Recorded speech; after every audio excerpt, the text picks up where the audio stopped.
ଆଉ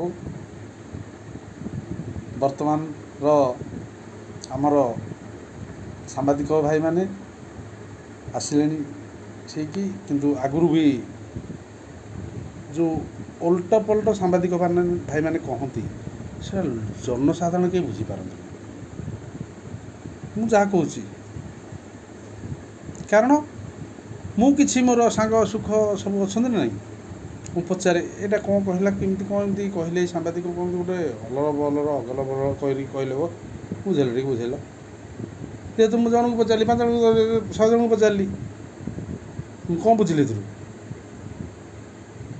clear direct କଥା, କିନ୍ତୁ ଡାଇରେକ୍ଟ କଥାରେ ଅଙ୍କା ବଙ୍କା ହେଇକି ଟିକେ ଯିବା ଦରକାର ନା।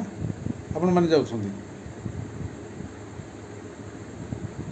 ମୁଁ ଆଜି ପଚାରୁଛି ମୋର ବୟସ୍କ ସାମ୍ବାଦିକଙ୍କୁ ମୋର ପ୍ରଣାମ, ଏବଂ ଛୋଟ ପିଲା ବି ସାମ୍ବାଦିକ କରୁଛନ୍ତି, ଆମ ବୟସରେ ବି କରୁଛନ୍ତି, ସାମ୍ବାଦିକତା କରୁଛନ୍ତି, ମନା ନାହିଁ। ତ ଆମେ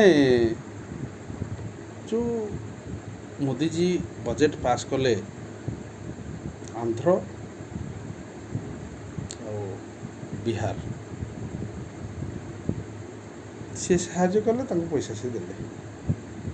ଆମର ତ 20ଟା ଦେଲେ। ରାଜକୋଷରେ ପଇସା ନାହିଁ, ଓଡ଼ିଶାକୁ ଦେବେ କେଉଁଠୁ? ଜୟ ଜଗନ୍ନାଥ।